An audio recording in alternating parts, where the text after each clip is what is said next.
নমস্কাৰ জিকেপিডিয়া অসম চেনেলটোৰ অন্য এটা ভিডিঅ'লৈ আপোনালোক সকলোকে স্বাগতম জনাইছো। আপোনালোকে ইতিমধ্যে গম পাইছে যে আমি উচ্চতৰ মাধ্যমিকৰ চূড়ান্ত বৰ্ষৰ ছাত্ৰ ছাত্ৰীসকলৰ ৰাজনীতি বিজ্ঞান বিষয়টোৰ এটা ক্লাছৰ সিৰিজ ষ্টাৰ্ট কৰিছো আৰু ইতিমধ্যে আমি এই সিৰিজৰ এটা চেপ্টাৰ কমপ্লিট কৰিছো। আজি আমি এইটো ভিডিঅ'ত অন্য এটা অধ্যায়ৰ বিষয়বস্তুসমূহ লৈ আহিছো আৰু ইয়াতো সেই আগৰ দৰেই প্ৰথমতে আমি চেপ্টাৰটোৰ বিষয়বস্তুখিনি ভালদৰে আলোচনা কৰিম আৰু শেষত এই চেপ্টাৰটোৰ পৰা পৰীক্ষাত আহিব পৰা বা অন্যান্য ধৰণৰ গুৰুত্বপূৰ্ণ প্ৰশ্নসমূহ আমি আলোচনা কৰিম। গতিকে বেছি পলম নকৰি আহক আজিৰ আমাৰ সেশনটো আৰম্ভ কৰোঁ। ওকে, তো আমাৰ সমসাময়িক বিশ্বাসনীতিৰ দ্বিতীয়টো চেপ্টাৰ হৈছে alternative centres of economic and political power, অৰ্থনৈতিক আৰু ৰাজনৈতিক ক্ষমতাৰ বিকল্প কেন্দ্ৰস্থল। তো আমি প্ৰথমতে চেপ্টাৰটোৰ নামটোৰ পৰাই এই চেপ্টাৰটোৰ ভিতৰত থাকিব পৰা বা চেপ্টাৰটোত কোনখিনি কথা কোৱা হৈছে সেইখিনি বুজিবলৈ চেষ্টা কৰোঁ।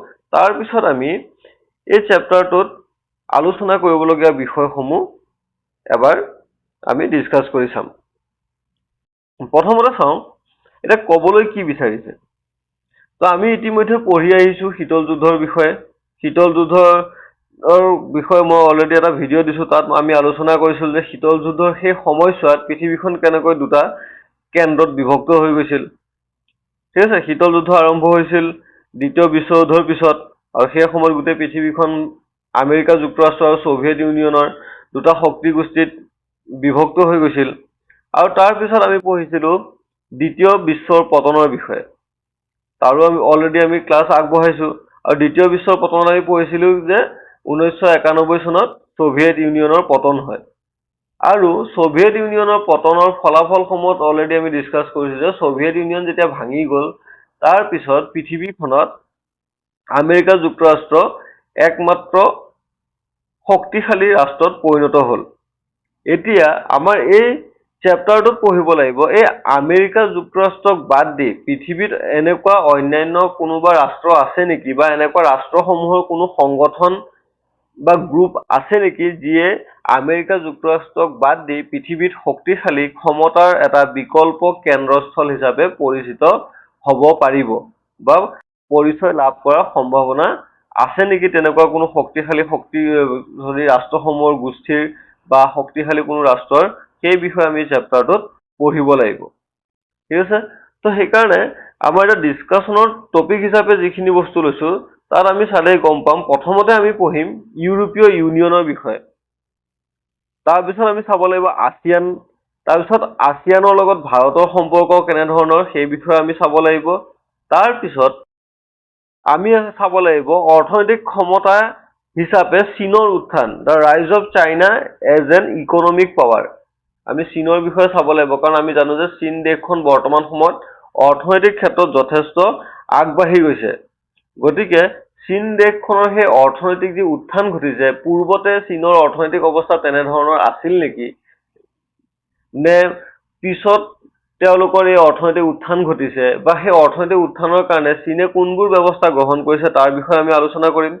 তাৰপিছত চীনৰ সৈতে ভাৰতৰ সম্পৰ্কৰ বিষয়ে আলোচনা কৰিম আৰু শেষত আমি ক্ষমতাৰ সমসাময়িক কেন্দ্ৰ হিচাপে এছিয়াৰ অন্যান্য দুখন ৰাষ্ট্ৰৰ বিষয়ে আমি আলোচনা কৰিম। বিশেষকৈ জাপান আৰু দক্ষিণ কোৰিয়াৰ বিষয়ে আমি আলোচনা কৰিব লাগিব, কাৰণ জাপান আৰু দক্ষিণ কোৰিয়াও অৰ্থনৈতিক ক্ষেত্ৰত বৰ্তমান সময়ত যথেষ্ট আগবাঢ়িছে আৰু এই দুয়োখন ৰাষ্ট্ৰ ভৱিষ্যতে শক্তিশালী ৰাষ্ট্ৰত পৰিণত হ'ব পাৰে নেকি তাৰ বিষয়ে আমি শেষত আলোচনা কৰিম।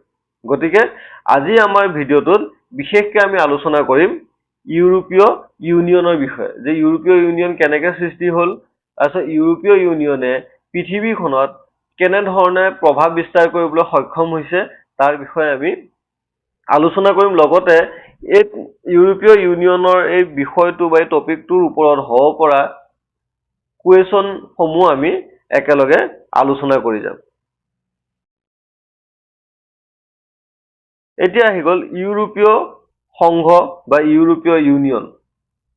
এতিয়া ইউৰোপীয় ইউনিয়ন সৃষ্টি কেনেকৈ হ'ল তাৰ আমি যদি চাব যাওঁ, অকল ইউৰোপীয় ইউনিয়ন একেদিনাই সৃষ্টি হোৱা কোনো সংগঠন নহয়।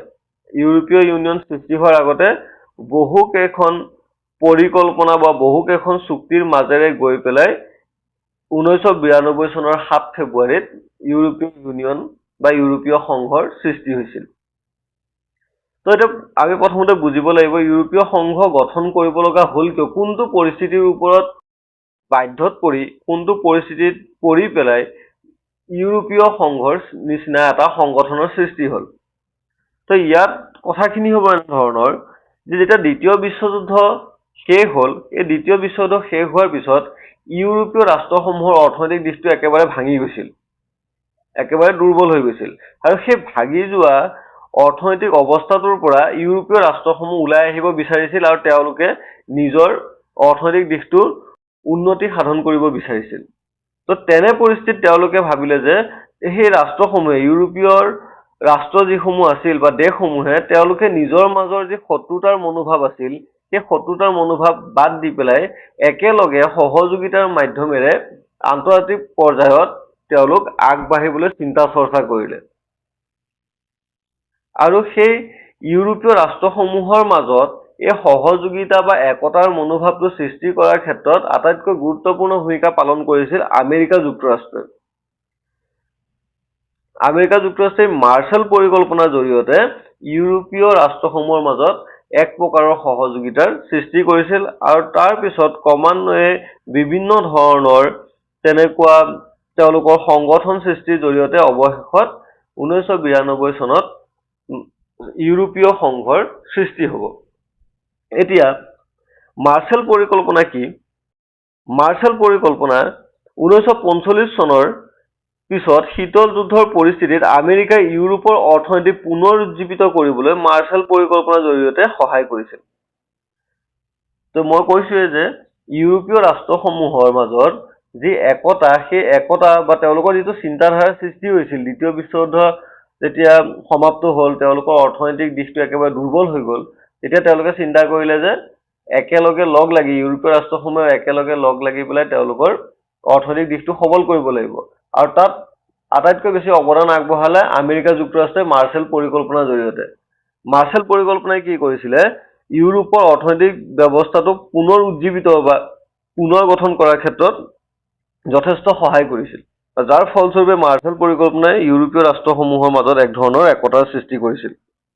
তাৰপিছত OEC আৰু কাউন্সিল অফ ইউৰোপ। তো 1948 চনত অৰ্থনৈতিক সহযোগিতাৰ বাবে organisation of European economic cooperation OEC গঠন কৰা হয়। তাৰপিছত 1949 চনত ৰাজনৈতিক সহযোগিতাৰ উদ্দেশ্যে কাউন্সিল অফ ইউৰোপ স্থাপন কৰা হয়। তো অলৰেডি মাৰ্শ্বাল পৰিকল্পনা হৈ গ'ল। তাৰপিছত 1948 চনত এই ইউৰোপীয় ৰাষ্ট্ৰসমূহৰ মাজতে অৰ্থনৈতিক ক্ষেত্ৰত সহযোগিতা আহক আৰু 1949 চনত ৰাজনৈতিক ক্ষেত্ৰত যাতে এই ৰাষ্ট্ৰসমূহ একতাৰ মাধ্যমেৰে থাকিব পাৰে, তেওঁলোকৰ মাজত যাতে একতা আহে, তাৰ বাবে OEC আৰু কাউন্সিল অফ ইউৰোপ গঠন কৰা হয়। তাৰপিছত আহি গ'ল EEC। 1957 চনত ট্ৰিটি অফ ৰোমৰ জৰিয়তে Belgium, France, Italy, Luxembourg, Netherland আৰু পশ্চিম জাৰ্মানীয়ে মিলি ইউৰোপীয় ইকনমিক কমিউনিটি গঠন কৰে। এয়াও এক ধৰণৰ এই ৰাষ্ট্ৰসমূহৰ মাজত একতাৰ বাবে সৃষ্টি কৰা এখন চুক্তি, যাক ট্ৰিটি অফ ৰোম বা ৰোমৰ চুক্তি বুলি কোৱা হয়। ঠিক আছে। তো ইয়াতে ছাত্ৰ ছাত্ৰীসকলে কিছুমান বস্তু চাব লাগিব, যেনে OEC, তাৰপিছত EEC, এইকেইটাৰ ফুল ফৰ্ম চাই থব লাগিব, কেতিয়াবা পৰীক্ষাত লিখিব আহিব পাৰে। Organisation of European economic cooperation আৰু এটা হৈছে ইউৰোপিয়ান ইকনমিক কমিউনিটি। এইকেইটা শব্দৰ সম্পূৰ্ণ অৰ্থকেইটা চাই থোৱাটো ভাল হ'ব। তাৰপিছত শেষত হ'ল মাষ্ট্ৰিষ্ট চুক্তি। মাষ্ট্ৰিষ্ট চুক্তিৰ জৰিয়তে অৱশেষত 1992 চনৰ 7 ফেব্ৰুৱাৰীত আনুষ্ঠানিকভাৱে ইউৰোপীয় সংঘ গঠন হয়। আৰু এই চনটো আমাৰ কাৰণে যথেষ্ট দৰকাৰী, পৰীক্ষাত বহুবাৰ অহা দেখিবলৈ পোৱা গৈছে। আৰু সেইটো হৈছে যে প্ৰশ্নটো আহে এনেকে যে কোনখন চুক্তিৰ আধাৰত ইউৰোপীয় সংঘ প্ৰতিষ্ঠা হৈছিল? সেইটো হ'ব মাষ্ট্ৰিষ্ট চুক্তিৰ আধাৰত। আৰু এটা কুৱেশ্যন আহে যে মাষ্ট্ৰিষ্ট চুক্তি কেতিয়া স্বাক্ষৰিত হৈছিল? আমাৰ এনচাৰটো হ'ব 1992। তাৰপিছত আৰু এক ধৰণৰ প্ৰশ্ন অহা দেখিবলৈ পোৱা যায় যে ইউৰোপীয় সংঘ কেতিয়া গঠন হৈছিল? তেতিয়াও আমাৰ এনচাৰটো হ'ব 1992 7 ফেব্ৰুৱাৰী। ঠিক আছে, তো এইখিনি মই মাৰ্ক কৰাই দিছোঁ। ছাত্ৰ ছাত্ৰীসকলে ভিডিঅ'টো চোৱাৰ সময়ত কপি এখন লগত ৰাখিব যাতে ইম্পৰ্টেণ্ট পইণ্টখিনি নোট ডাউন কৰি ল'ব পৰা যায়। ইয়াৰ পৰা কিন্তু বহুতবাৰ কুৱেশ্যন অহা দেখিবলৈ পোৱা গৈছে, আৰু যিহেতু আমি এই চেপ্টাৰটোৰ শেষত আগতে আহি যোৱা বা পিছলৈ আহিবলগীয়া প্ৰশ্নসমূহ আমি আলোচনা কৰিম, তাত আপোনাৰ ছাত্ৰ ছাত্ৰীসকলে দেখাই পাব যে এই কুৱেশ্যনটো বহুবাৰ এক্সামত আহি গৈছে। অ'কে, তাৰপিছত এতিয়া আমি গম পালোঁ যে ইউৰোপীয় সংঘ কেনেকৈ সৃষ্টি হ'ল। এতিয়া আমি ইউৰোপীয় সংঘৰ কিছুমান বৈশিষ্ট্য চাব লাগিব যে ইউৰোপীয় সংঘ বুলি ক'লে আচলতে কেনেধৰণৰ এটা সংগঠনৰ কথা কোৱা হয়। আমিতো গম পালোঁ যে সৃষ্টি কেনেকৈ হ'ল, এতিয়া আমি চাব লাগিব বৈশিষ্ট্যসমূহ। ইউৰোপীয় সংঘটোৱে কাম কেনেকৈ কৰে বা ইউৰোপীয় সংঘৰ বৈশিষ্ট্য বা কেৰেক্টাৰবিলাক কেনেকুৱা। প্ৰথম বৈশিষ্ট্যটো হৈছে ইউৰোপীয় সংঘৰ নিজা পতাকা আছে, সংগীত আছে আৰু প্ৰতিষ্ঠা দিৱস আছে। ঠিক আছে, তাৰপিছত ইউৰোপীয় সংঘৰ এটা একক মুদ্ৰা আছে, সেই মুদ্ৰাটোক জনা যায় ইউৰো নামেৰে। তেওঁলোকে নিজৰ ৰাষ্ট্ৰসমূহৰ বা এই সংগঠনটোৰ ভিতৰত বেপাৰ বাণিজ্য কৰিবৰ বাবে বা অৰ্থনৈতিক সম্পৰ্ক ৰক্ষা কৰাৰ বাবে তেওঁলোকে কি কৰিছে, এক প্ৰকাৰৰ মুদ্ৰাৰ সৃষ্টি কৰিছে, আৰু এই মুদ্ৰাৰ জৰিয়তে তেওঁলোকে নিজৰ মাজত বেপাৰ বাণিজ্য কৰাৰ বাবে সিদ্ধান্ত গ্ৰহণ কৰিছিল, আৰু সেই মুদ্ৰাটোক কোৱা হয় ইউৰো। এইটো কুৱেশ্যন এক্সামত কিন্তু সোধে যে ইউৰোপীয় সংঘৰ মুদ্ৰাটো কি নামেৰে জনা যায়? ইউৰো। ইয়াৰ আগতো আমি এটা মুদ্ৰাৰ নাম আমি পাইছোঁ, সেইটো হৈছে ৰুবল। ৰুবল ক'ৰ আছিল? ৰুবল আছিল ৰাছিয়াৰ মুদ্ৰা। ঠিক আছে, এবাৰ মই ৰিভিজন কৰি দিছোঁ, মনত পেলাই দিছোঁ যে অলৰেডি আমি এনেকুৱা মুদ্ৰা কিছুমানৰ নাম পঢ়িছোঁ। তাৰপিছত এতিয়া আমি গম পালোঁ যে ইউৰোপীয় সংঘই কি কৰে যে একক মুদ্ৰা হিচাপে ইউৰো প্ৰৱৰ্তন কৰিছে।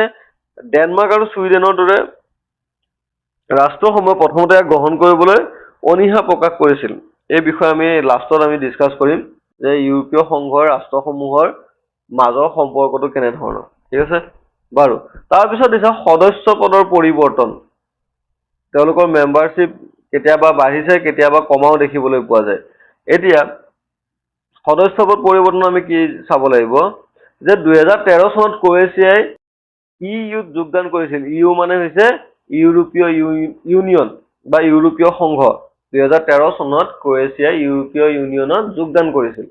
কুৱেশ্যন আহিব পাৰে, ইম্পৰ্টেণ্ট হয়। তাৰপিছত 2016 চনৰ 23 জুনত ব্ৰেক্সিট গণভোটৰ জৰিয়তে ব্ৰিটেইনে 2020 চনৰ জানুৱাৰীত ইউৰোপীয় ইউনিয়ন ত্যাগ কৰে, যাৰ ফলত সদস্যৰ সংখ্যা 28ৰ পৰা 27লৈ হ্ৰাস পায়।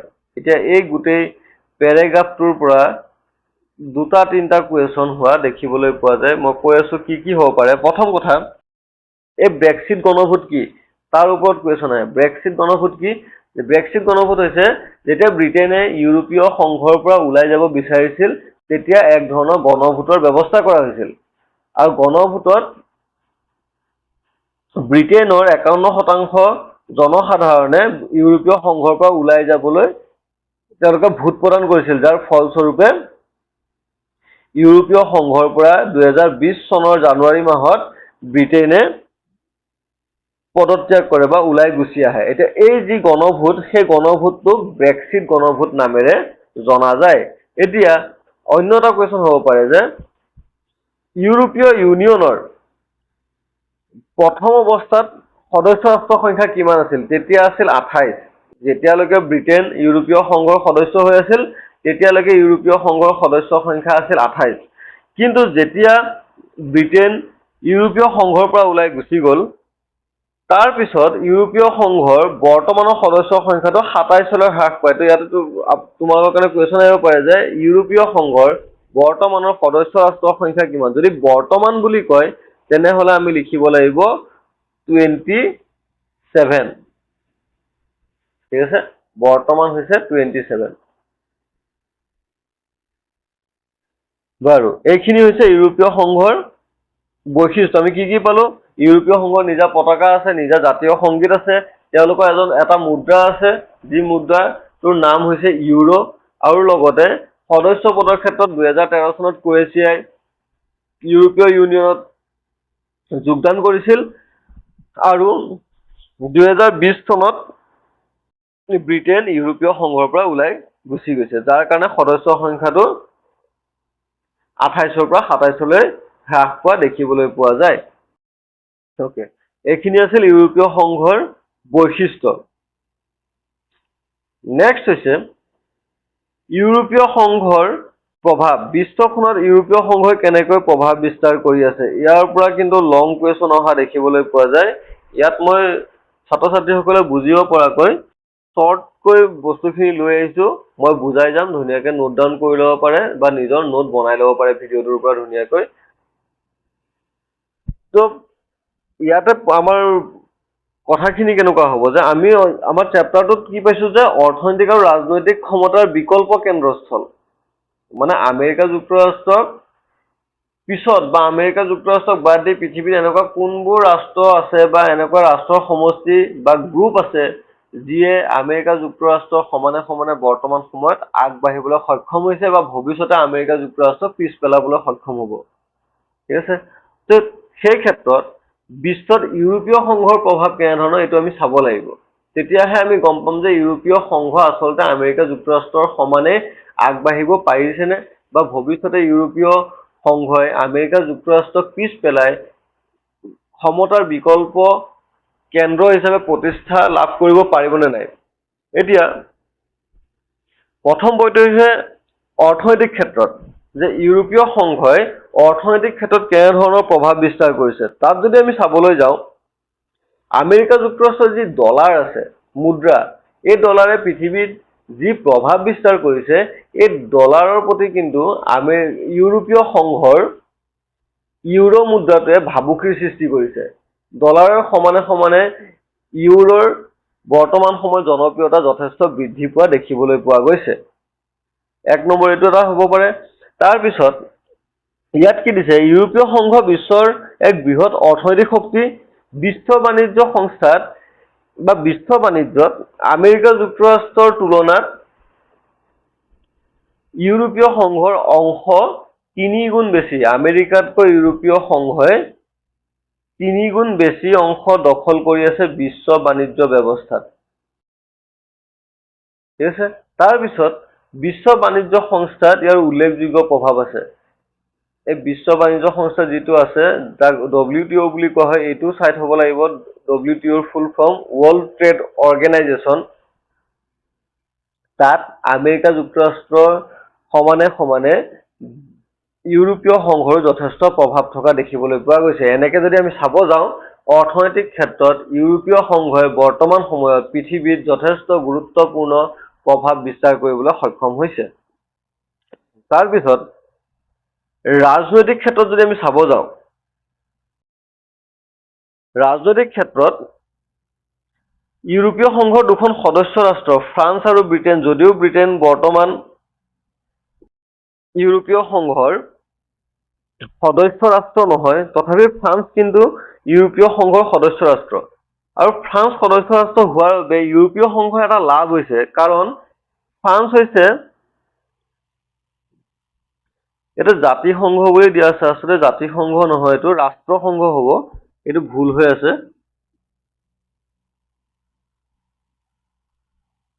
এইটো শুধৰণি কৰি ল'ব, এইটো ৰাষ্ট্ৰসংঘ হ'ব। যে ৰাষ্ট্ৰসংঘৰ যি নিৰাপত্তা পৰিষদ আছে, এই ৰাষ্ট্ৰসংঘৰ নিৰাপত্তা পৰিষদত যি স্থায়ী সদস্য পদ থাকে, সেই স্থায়ী সদস্য পদ থকা ৰাষ্ট্ৰসমূহৰ ভিতৰত ফ্ৰান্সো হৈছে এখন সদস্য ৰাষ্ট্ৰ।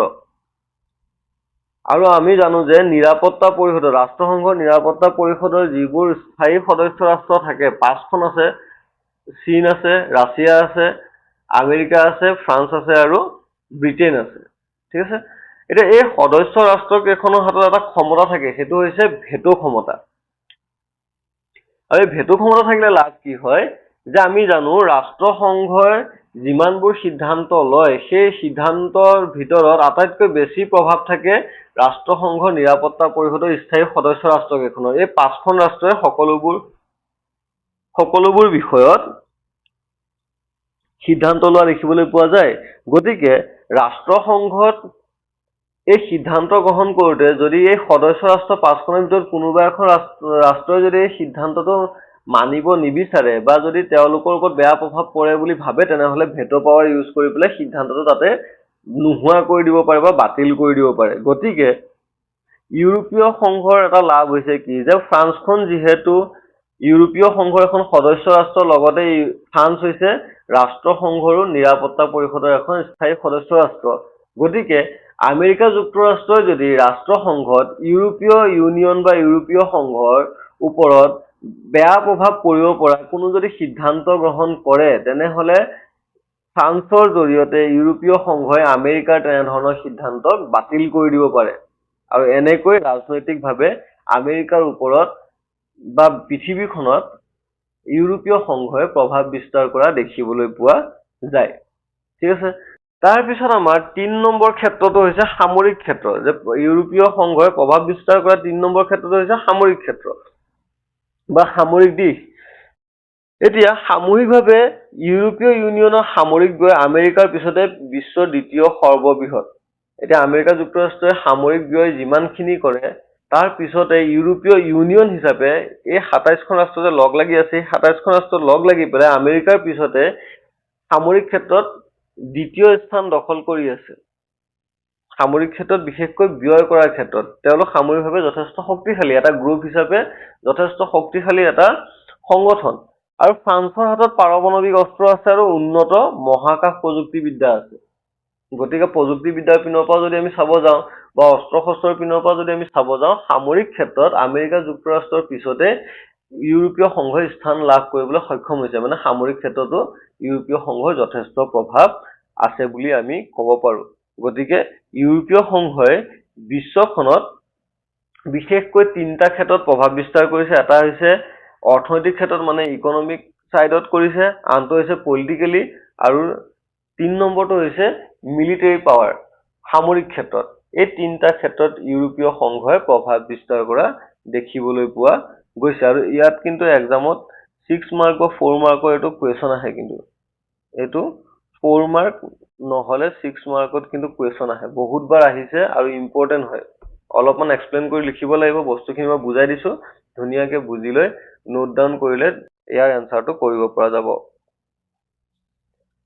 তাৰপিছত আমাৰ আজিৰ লাষ্ট টপিকটো হৈছে ইউৰোপীয় সংঘৰ ৰাষ্ট্ৰসমূহৰ আচহুৱা আচৰণ। এইটো আমি চাব লাগিব। এটা আচহুৱা আচৰণ মানে কি, বেলেগ বেলেগ আচৰণ কৰা, একে ধৰণৰ আচৰণ নকৰা, তাক বুজাইছে। ঠিক আছে। এতিয়া আমি গম পাওঁ যে ইউৰোপীয় সংঘ হৈছে 27খন ৰাষ্ট্ৰৰ সমষ্টি। তেওঁলোকে একলগ হৈ পেলাই বিভিন্ন ক্ষেত্ৰত সহযোগিতাৰে একতাৰ মাধ্যমেৰে কাম কৰি আছে। কিন্তু আমি যদি ভালদৰে চাবলৈ যাওঁ, ইউৰোপীয় সংঘৰ ৰাষ্ট্ৰসমূহৰ মাজত বিভিন্ন বিষয়ত কিন্তু মতানৈক্য থকা দেখিবলৈ পোৱা যায় বা তেওঁলোকৰ মাজত কিছুমান পাৰ্থক্য থকা দেখিবলৈ পোৱা যায়। যেনে ধৰক, যদিও ইউৰোপীয় ইউনিয়নৰ সদস্য ৰাষ্ট্ৰসমূহে সামাজিক, ৰাজনৈতিক আৰু সামৰিক ক্ষেত্ৰত উমৈহতীয়া নীতি গ্ৰহণ কৰে, তথাপি কেতিয়াবা সদস্য ৰাষ্ট্ৰসমূহে বিশেষকৈ বৈদেশিক আৰু সামৰিক নীতিৰ ক্ষেত্ৰত ব্যক্তিগত সিদ্ধান্ত গ্ৰহণ কৰা দেখিবলৈ পোৱা যায়।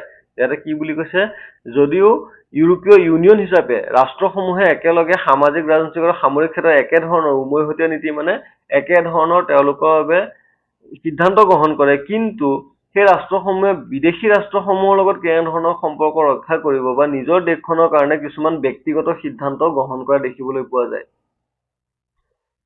যেনে উদাহৰণ হিচাপে দিছে, আমেৰিকা যুক্তৰাষ্ট্ৰই যেতিয়া ইৰাক আক্ৰমণ কৰিছিল, তেতিয়া ব্ৰিটেইনৰ লগত ইউৰোপীয় ইউনিয়নৰ কিছুমান নতুন সদস্য ৰাষ্ট্ৰই আমেৰিকাক ছাপোৰ্ট কৰিছিল। আৰু আমেৰিকাই সেই সময়ত যি ইষ্টাৰ জোট বন্ধন বা কোলিশ্যন অফ দ্য উইলিং বুলি যোগদান কৰিবলৈ যি আহ্বান জনাইছিল, সেই আহ্বান অনুযায়ী বহুতো ইউৰোপীয় সংঘৰ ৰাষ্ট্ৰই আমেৰিকাক যোগদান কৰা দেখিবলৈ পোৱা যায়, ইৰাক আক্ৰমণ ঘটনাটোত যোগদান কৰিছিল। কিন্তু সেই একেটা সংগঠনৰে ইউৰোপীয় সংঘৰ ভিতৰৰে অন্য দুখন ৰাষ্ট্ৰ জাৰ্মানী আৰু ফ্ৰান্সে কিন্তু আমেৰিকা যুক্তৰাষ্ট্ৰৰ এই ইৰাক আক্ৰমণ ঘটনাটোক সমালোচনা কৰিছিল বা তেওঁলোকে ভাল পোৱা নাছিল।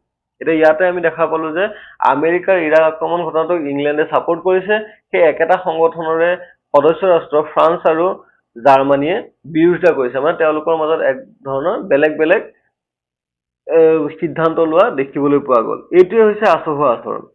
এটা সংগঠনৰ ভিতৰত একেলগে আছে, কিন্তু সিদ্ধান্তবিলাক কেতিয়াবা কেতিয়াবা তেওঁলোকে বেলেগ বেলেগ লোৱা দেখিবলৈ পোৱা যায়, আৰু যিয়ে ৰাষ্ট্ৰবিলাকৰ মাজত এক ধৰণৰ মতানৈক্য সৃষ্টি কৰে। তাৰপিছত আৰু দিছে, ইউৰোপীয় ইউনিয়নৰ আন এটা বিশেষত্ব আছিল যে ব্ৰিটিছ প্ৰধানমন্ত্ৰী মাৰ্গাৰেট থেচাৰে ব্ৰিটেইনক ইউৰোপীয় বজাৰৰ পৰা আঁতৰাই ৰখাৰ সিদ্ধান্ত লৈছিল। আনহাতে 1992 চনৰ 7 ফেব্ৰুৱাৰীত ইউৰোপীয় ইউনিয়নৰ সদস্যসকলৰ মাজত স্বাক্ষৰিত হোৱা মাষ্ট্ৰিষ্ট চুক্তি উমৈহতীয়া মুদ্ৰা হিচাপে ইউৰো গ্ৰহণ কৰাৰ কথা কোৱা হৈছিল। কিন্তু ডেনমাৰ্ক আৰু ছুইডেনে কি কৰিছিলে, মাষ্ট্ৰিষ্ট সন্ধি প্ৰতিহত কৰি ইউৰোৰ প্ৰচলনৰ বিৰোধিতা কৰিছিল। আৰু ইউৰোপীয় সদস্য ৰাষ্ট্ৰসমূহৰ মাজত থকা এনে পাৰ্থক্যই বৈদেশিক সম্পৰ্ক আৰু প্ৰতিৰক্ষাৰ ক্ষেত্ৰত এক স্বতন্ত্ৰভাৱে কাম কৰাৰ ক্ষমতাত সীমিত কৰি পেলোৱা দেখিবলৈ পোৱা যায়। এতিয়া কি বুলি ক'লে, আমি অলৰেডি দেখিলো যে কিছুমান সিদ্ধান্তত ৰাষ্ট্ৰসমূহে বেলেগ বেলেগ সিদ্ধান্ত লৈছে। তাৰে আৰু এটা উদাহৰণ দিছে যে ব্ৰিটিছ প্ৰধানমন্ত্ৰী মাৰ্গাৰেট থেচাৰে কি কৰিছিলে, ইউৰোপৰ এখন সমূহীয়া বজাৰ সৃষ্টি কৰিছিল, যাতে তেওঁলোকে নিজৰ দেশসমূহৰ মাজতে সংগঠনটোৰ সদস্য ৰাষ্ট্ৰসমূহৰ মাজতে তেওঁলোকে এখন বজাৰ সৃষ্টি কৰিব আৰু তেওঁলোকৰ দেশৰ ভিতৰতে এক অৰ্থনৈতিক সম্পৰ্ক গঢ়ি তুলিব। কিন্তু এই ইউৰোপীয় যিখন সমূহীয়া বজাৰ আছিল, এই সমূহীয়া বজাৰখনৰ পৰা ইংলেণ্ডে নিজক আঁতৰাই ৰাখিছিল। এইটো তেওঁলোকৰ এটা আচহুৱা আচৰণ হ'ল।